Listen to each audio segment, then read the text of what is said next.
You're tuning in to the Bueno Power Hour podcast.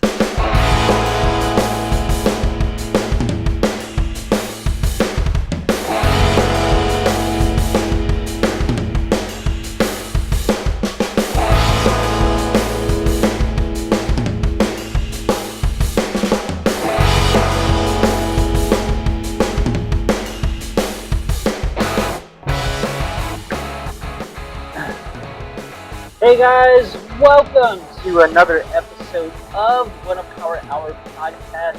I am your host, Bueno, and I am doing another in transit episode because I am on my way to New Haven to go pick up an entertainment center. And yes, and there's a reason for that. And I'll actually get into that in a little bit. We're going to just talk about kind of what's been going on with my life. I guess music, photography, and of course video games, and possible futures ahead of this podcast. Kind of want to change up a couple of things, and and sort of reschedule everything that I need to reschedule for this podcast. And there is reasons for that, and so we're going to get into that right now. I am heading to New Haven to go get an entertainment center because I am moving out of the basement. That is right. I am moving out. And I had overstayed my welcome. I have overstayed my welcome. Go ahead. And I think that my roommates are tired of me.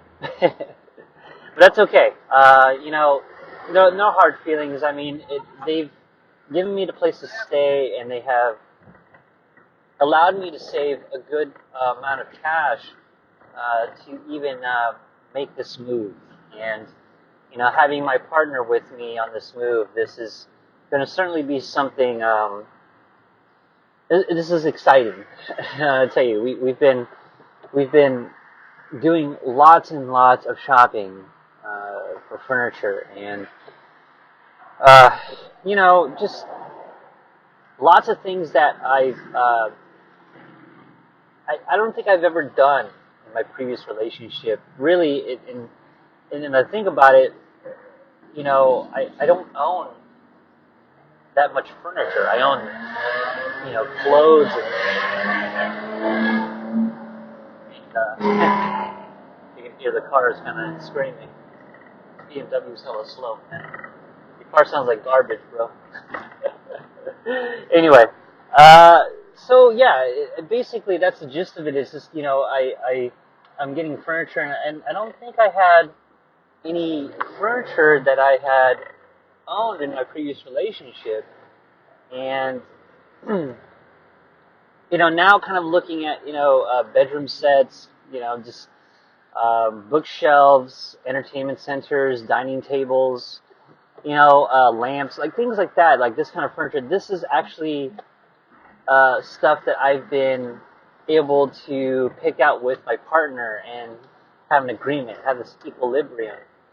And throughout this process, I've realized how much input that I have on things.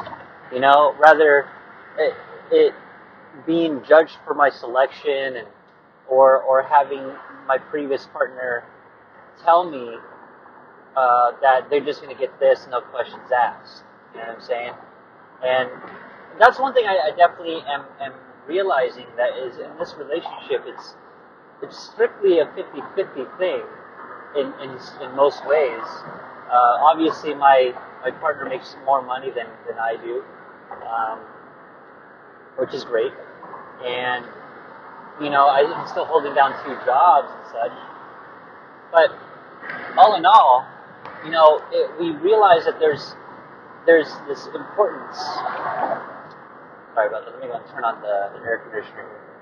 There's this importance of being very being fair. Being fair to each other, and being on the same page with shit. And I love that. I love that fact. I mean, yeah, I found common ground in my past relationship. I did, but there were so many things about that relationship where it was what's the word I'm looking for? I would have to find more common ground with my previous partner and accept certain things that she wanted for herself and for her, for her satisfaction rather than me. And not to say that I didn't have any of that, but I felt that I put in a lot of work and a lot of my time to help this person with whatever she needed. Now, it's almost as if in this relationship we're so much more on the same page, and we're trying to figure out ways to have both of us succeed on many levels. And so it's good. It's been really good. And so this whole apartment shopping thing has been, furniture shopping rather. We already got the apartment. We just need to go ahead and pay for it, pay for the first month's rent, and we're going to be broke for a couple of weeks, unfortunately. But this will allow me to kind of, get kind of situated and kind of see where we need to be with our bills and such, and figure out, at least for me, figure out how much I'm going to pay for certain things and whatnot. So, again, it's this whole thing about being able to kind of be in the middle and being fair, and it's been nice. So, yeah, furniture shopping has definitely been interesting. I've been noticing a lot of different tastes that blend pretty well with my partner. Uh, the word was compensate. That was the word I was looking for. Compensation. I had to compensate. I think that in this relationship, I don't really have to compensate as much as I did prior. And that's just how the relationship went in that previous relationship. I had to do that, and now I'm happier. Um, so let's take for example for the furniture shopping. So we went to IKEA about a week or so ago, and we were looking for just things that may be priced well and may potentially be something that we could use for this apartment. And then started looking at some things. And what was interesting is the fact that we kind of knew. I knew that my partner loved just regular black and white gray schemes. She's very much into having, not just, I don't know if it's porcelain kind of like idea. She loves white walls. She loves clean surroundings, clean design, very simple, and things not being so static and have too much of motion, And I dig that. That actually is almost, it's almost as if she's thinking of it in a way where if you're a curator for a museum, and if you're curating photographs that have a specific setup of white wall and just the furniture surrounding it to kind of amplify the focus of the image, or to kind of feel, I suppose, feel part of the exhibition. And I think that's what she wants. She wants to have the place to feel like, hey, this is me. This is my language and energy with what we have here and by design. And I think that's pretty incredible. I think that's kind of cool. So there's certainly a lot of things that I've been noticing that she's really thinking about what things will work right with the apartment. And damn, dude, it's awesome. It really is freaking awesome. I love it. I love the fact that this is kind of the thing that's been going on. And I'll tell you this though, with all of what's going on, and obviously looking at my bank account and seeing like, oh my God, it's being drained. It's exciting to know that we are doing this together, And I am not going into an apartment with already bought, assets that I don't own. You know what I mean? That's just kind of one of the things that I've been thinking about. That I've been really kind of understanding. So, yeah, it's been kind of nice to be able to have input on how I want the place to look as well. And we've discussed where we're going to put our computers and our video games and our guitars. And that's really another factor too, because her and I didn't realize this, though that I'd say that I don't have a lot of furniture, which I don't. I don't have a bed. I only have a desk. I have certain assets like guitars, video games, computers, clothes, and I have a pretty good amount of those. I tell you, I have a good amount of that shit, and it's quite annoying. It's quite annoying that I have all this stuff. But more so, I think that it's nice to know that we have sort of have this plan to create and set up things to our liking as a couple. So this is kind of cool. You know what I mean? This is kind of cool. I love that. I love that. So that's been kind of nice. And so now I'm heading to New Haven to go get this entertainment center and actually pick up this entertainment center and bring it home. And yeah, that's kind of the gist of it, really. So, along with that, I'm getting ready to, as I'm getting ready to do the moving, and I'm thinking about just, the setup, the financial situation and whatnot. There has been a lot in my mind, really a lot in my mind as to how I want to do this podcast. And I haven't really been keeping up as well, unfortunately. I haven't been keeping up as well in this podcast, though that I know that a lot of what I've been doing as of late, it's been crucial to make sure that I keep thinking about this podcast. I keep thinking about how I want to create more content and stuff, and having people be on board to be interviewed. I'm actually going to be interviewing someone who I feel is very special and who has been very vocal in equal rights and such, and is a musician and such. So this is actually going to be kind of cool, seeing how this is all going to work. And I had that interview going on today. But I figured I want to kind of update on what has been going on with this podcast, having it be, for the people that still listen, I kind of want to update on what's been going on. Honestly, what's going to happen, I think, is, I'm going to have variations of it.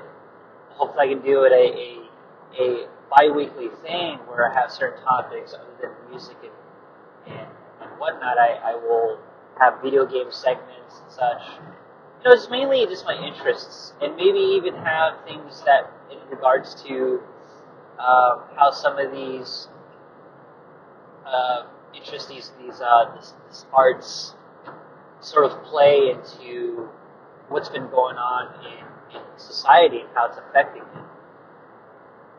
There's certainly a lot of amount of content there that I can talk about amongst friends and who have been very keen on, what's happening and how's it affecting society's thoughts and ways of living. Video games, especially with mental health, music, it being that the industry is just so screwed up. Photography being one of those types of jobs that you don't make that much money doing it, but people need it. And it's been pretty crazy. I've seen a lot of transitions in all three of these fronts that have been on my mind as of late. How people have been receiving these loves in such a way that are excited and they're very jaded at the same time. You know what I mean? So it's been kind of cool. It's been kind of neat. But I've been thinking about certain things like nostalgia,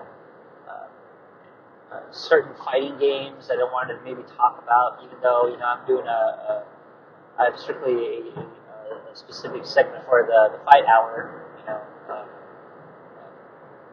segment of it, and just lots of interesting things that I think I could talk about amongst you guys and such, and maybe even bring in some gamers, talk about certain video games that they think are good or not good. You know what I mean? Maybe even nostalgia about like certain RPGs and stuff. So there's a lot of things that I could definitely talk about with people, and maybe figure out how I can create more content with it.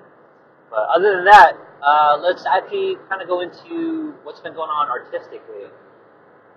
And I gotta tell you, to be quite honest, I haven't really done anything musically. I noticed though that my technique has been changing quite a bit, and my guitar playing has, I don't know, man, it's gone to a different direction that I never would have thought would go to. Having to use a thumb pick and sort of using this thumb pick to finger chord, freedom of tapping kind of accessibility, it has really molded my playing a little bit differently. So certain scales that I usually would play are becoming a little bit more easier to execute than I never have thought before. It all kind of made sense ever since I picked up that thumb pick. And as of late, I've tried my best to figure out what would be the best solution for certain genres of music for me. If I was going to play metal, if I was going to play straight up like indie rock and emo and all that stuff. And I'm finding that a lot of my chops are really allowing me to kind of access certain things in all these different styles of music that had me thinking maybe I can write more stuff with this idea that I can, chop it up, just doing finger style and pick style at the same time. And that's really what's been going on. Of course, a lot of what I've been listening to has enabled me to think that way, and especially Chan, which I'll kind of talk about that in a second. The guitar playing has really, really, really expanded for me. I realized that one thing that I definitely need to work on more, I think, is the chord structure. I think I want to learn a little bit more voicings. I want to learn more key change-ups, so that I have a little bit more texture in my playing and not have it go into one dimension. You know what I mean? I usually play in the key of C, key of D, or key of E. And they're my favorite spots. Those are my sweet spots. I know where to go. I know how to play them, and I've been playing those keys for quite some time. I know how to play the key of F. I know how to play the key of G, key of A. But again, it's those sweet spots that I've learned how to use upon practicing for so many years. And so this is kind of a big deal for me to be able to play this way and be able to have this kind of freedom in how I sort of unlocked the ability to use all three of my, the index, middle, and ring, and then my thumb being the guitar pick, And that's another thing I wanted to also talk about is the thumb pick itself. So lately, I've realized that there's only one or two types of Dunlop picks I'm using, and that's really what it is. It's the white one and the tortoise shell looking one. And I've noticed that with these picks and the way how I've sort of learned how to use them, it's allowing me to kind of work a certain way in how I, compose my hand into the guitar, and allowing me to kind of figure out certain motions and how I strum, how I pluck, how I do this independency with the thumb and the other three fingers. And in fact, I actually saw a dude play with a white Dunlop thumb pick, and he was shredding. He was actually playing like some pretty metal-like scale lines. It was just incredible. And I noticed the way how he was holding it is the way how I would hold it if I was, rocking the thumb pick. And his positioning was just freaking fantastic, man. I loved it. But at the same time, I noticed that there's some limitations of it where,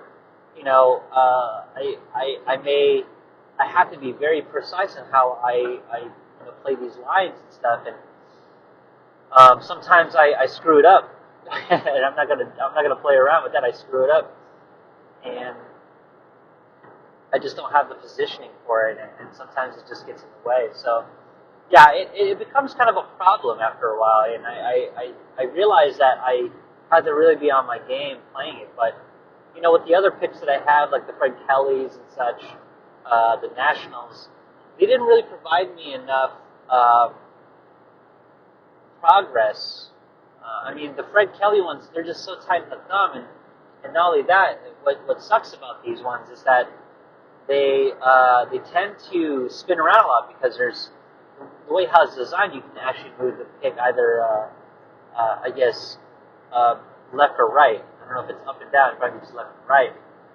And it's kind of bothersome in the way where, at least from my thumb, what I would probably have to do is I have to go get some Gorilla Glue and just and glue just that one slight little portion of there so that it would stay stuck.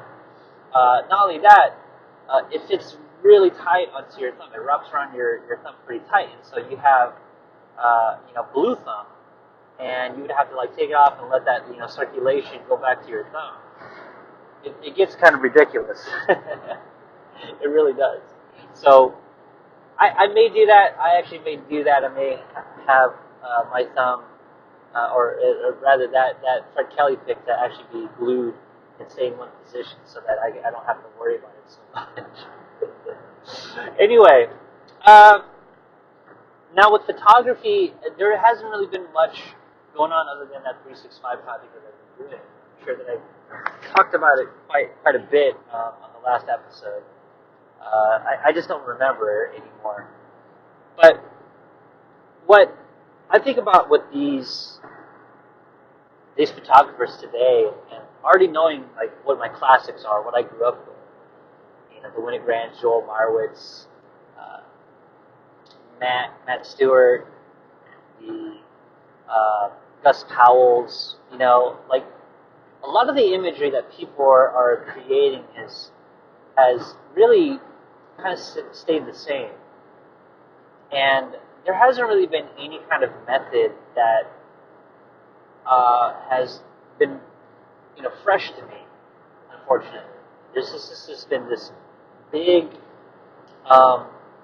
there's just been a huge,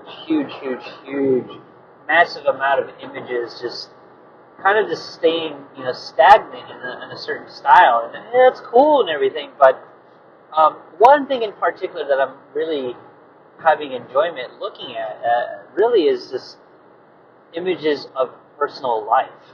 And I've noticed that a lot of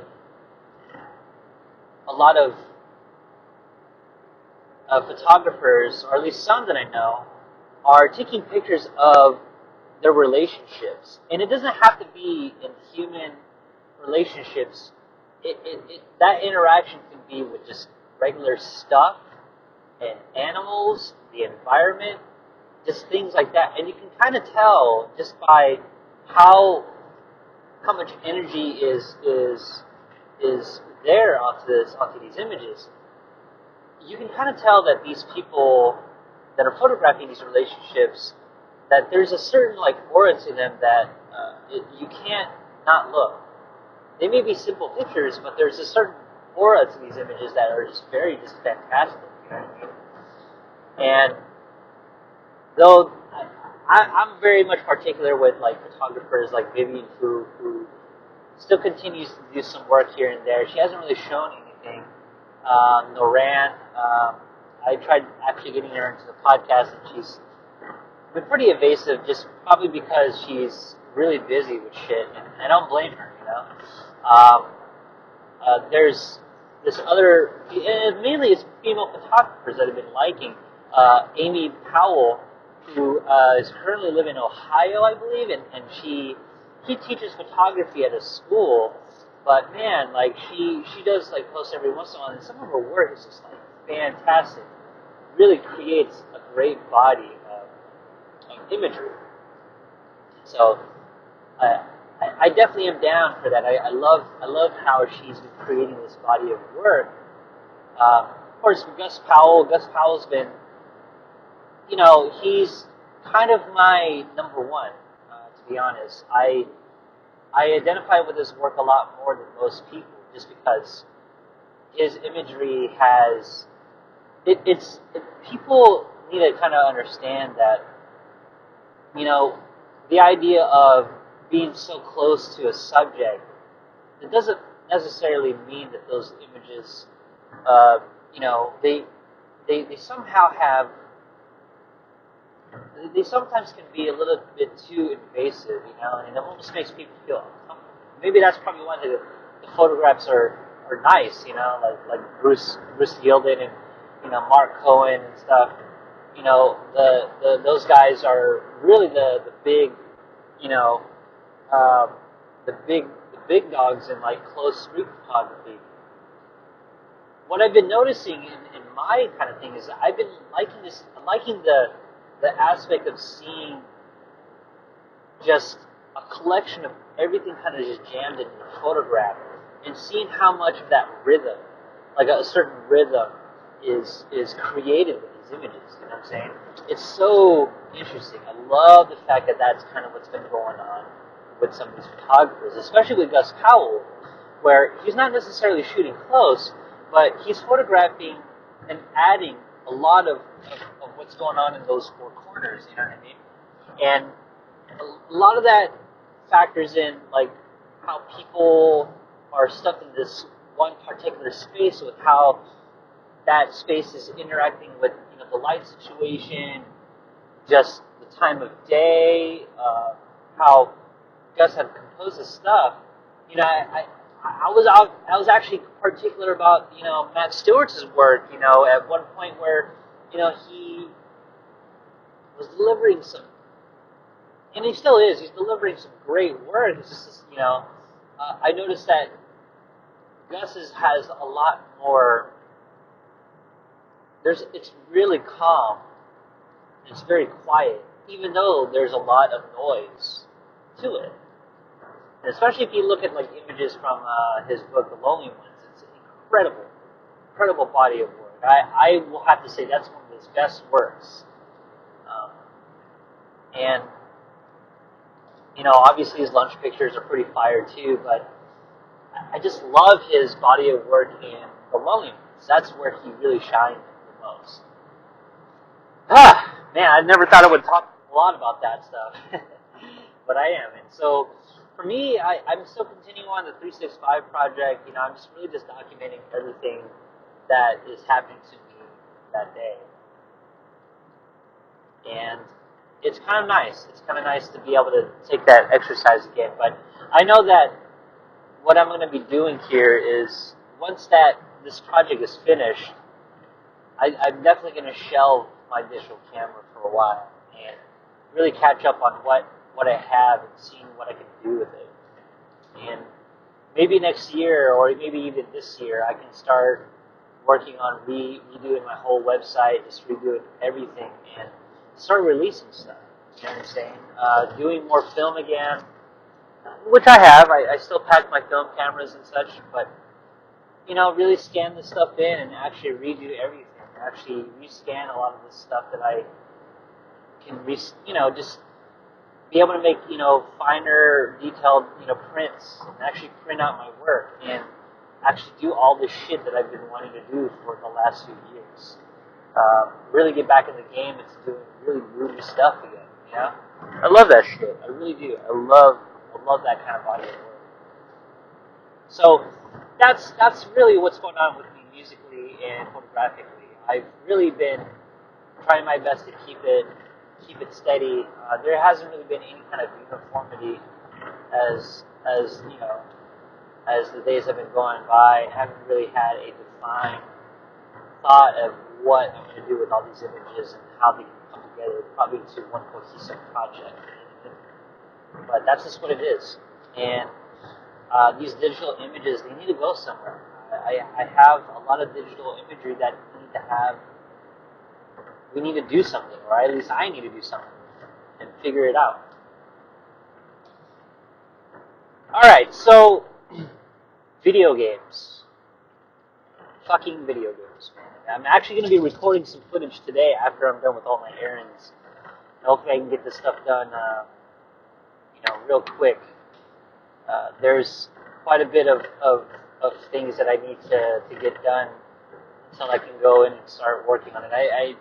I had actually made the jump to sawing holes on my Canva drone. I think I talked about it on a previous episode, but yeah, I've begun to kind of work on a new design. Or I not really worked on a new design. Really, honestly, I did it. I actually sawed. Have my coworker at Guitar Center saw some holes, 24 millimeter size, and I had, just for a second, go ahead and just like make this transfer here because I have to go and actually make an exit at my destination here. I had actually made my coworker do some hole cutting on my Conrad drone, 24 millimeter size buttons in the shape of a mixed box format. And I have these buttons that I'm using, the Saimitsu's. They on the outer rim is black, and the push button itself is yellow. And I have gotten a, what do you call this, a matted vinyl wrap, in which I have to do over again, unfortunately. And I'm probably going to be doing that today, most likely. I have a overlay, a matte overlay or wrap that I put in onto my Canva drone, which just makes it just look black. And it's cool as fuck, man. I swear to God, it looks so cool. And, with this customization, especially for me, it's given me quite a bit of a response on how I create commands, to do, Hadoukens and, charge character type of commands like the headbutts and the butt slams from Honda. To be honest, though, I had to actually get used to it because it's a little wider than I would expect it to be. Not as wide as if you would put a 30 millimeter, because man, you'll feel so miserable doing that. But with this size, with the amount of with the amount of a space, or at least you kind of got to stretch a little bit, and it's widened a little bit. What it does for me, right? It doesn't arch my wrist, okay? It doesn't arch my wrist. It doesn't make my wrist feel any kind of fatigue. And, if it's safe for me, if I packed it, right, and see like it moves around, and maybe like if it was my WASD unit, like it may there's a potential for it to like hit something and that unit itself would just crack. And you don't want that. You know what I mean? You really don't want that. That is really the unit that I bought, the WASD unit that I bought from Mira Masher before we closed up shop. That shit was like $40. That's including shipping. And that is just ridiculous, in some cases. But he was certainly an independent who was doing all this work by himself. And I've spent a lot of money on just that unit alone. It cost just as much as the fight stick when I purchased it. You know what I mean? Well, I lied. The fight stick that I got it for like $70 on Amazon a while back. But anyway, so with this, I realized that there is this comfort that I had to kind of create with it that I've really enjoyed. And the only thing that's really bothering me is just the fact that the vinyl wrapping just looks like garbage on it, because I did it in a rush just to see how it felt, and it felt good. So I still have a couple of feet left on it, and I'm just gonna go ahead and just read through the whole thing and make sure there's no bubbles or hair on it. And I'm sure that with that I just have to kind of just clean it, put some wipe it down with some Windows cleaner and stuff, and then I should be good. So that's kind of what's been going on with that. Though I'm not throwing that unit away. I'm actually going to be using that on one of my other fight sticks that I have. It's the Sega Saturn one, and I actually inputted it, and it works. It works. And I think that's kind of the final piece, and that will solidify me not having any kind of traditional joysticks. I'm just definitely going to be having a stickless arcade controller now. So, man, it's nice, and it plays nice. I did a couple of runs with the unit the last few days, and I've been enjoying it. And I think this is going to really help me to kind of be a little bit more. I don't know. It's going to help me to kind of work on some of my movesets a lot more and just figure a lot of shit out. So, yeah, that's pretty much it. I didn't realize I was gonna talk about this kind of thing this long, but anyway, I'm here in IKEA, and I'm ready to go and shop for this entertainment center. So, guys, thank you very much for tuning in. If you like this episode, go ahead and hit that like button, and if you want more episodes like this in the future, go ahead and hit that subscribe button. And as always, thank you for listening to the Bueno Power Hour podcast. Bye.